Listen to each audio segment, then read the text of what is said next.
PSF is an international company operating worldwide. It's recently started a new project which will introduce a single standardized software package across its organization, replacing the different softwares used by countries at the moment. Rachel is the project leader, with Lucas and Gabriella in her team, supported by Eric, who's an external consultant.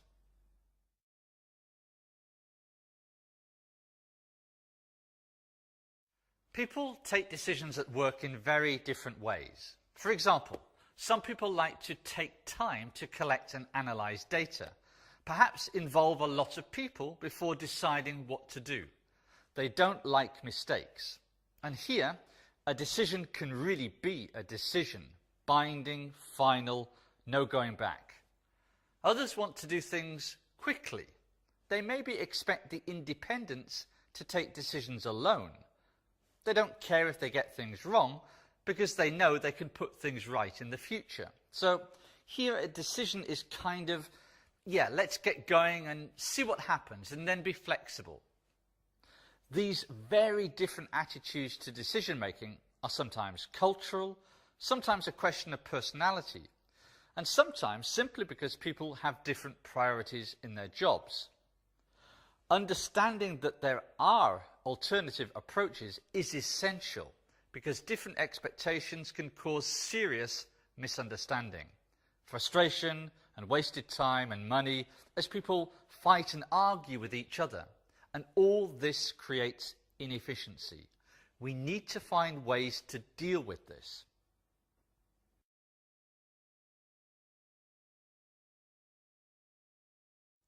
Let's take a look at the team as it tries to take a decision about the right time to move from phase 1 to phase 2 of the project.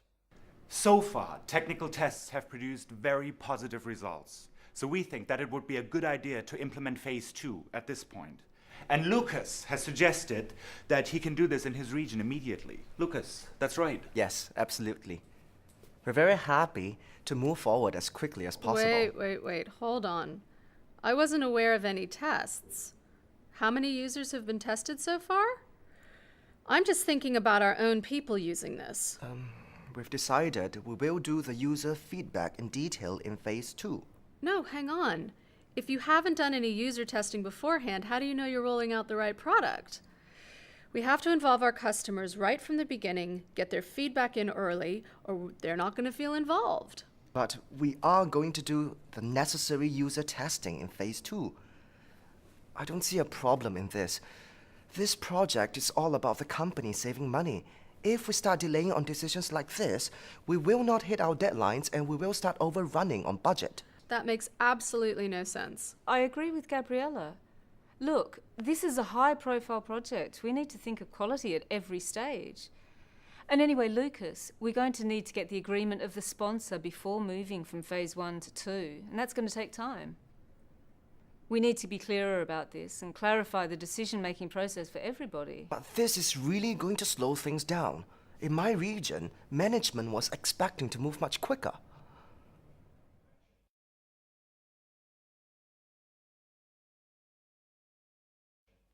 So, different styles of decision making. Lucas and Eric like speed. They want a decision now. Well, for Lucas, it could be personality. He likes to do things fast. But he also says he's under pressure from people in his own country. And that's very important. We should never forget that when we work with colleagues based in other countries, they have local needs and may have a local boss creating pressure for certain kinds of decisions. Gabriella, well, her decision style is driven by the customer. So she talks about taking time, focusing on quality and involvement. Less about speed, more about discussion and consensus to get the right decision for the customer. And Rachel, well, she knows the politics of decision making at the headquarters. And in big projects, decisions can take a long time. It can be political, getting all stakeholders on board and in agreement. Not easy. And Eric, well, I think he's just confused. The result: people aren't listening to each other. They're defending their own points of view, and teamwork is becoming difficult.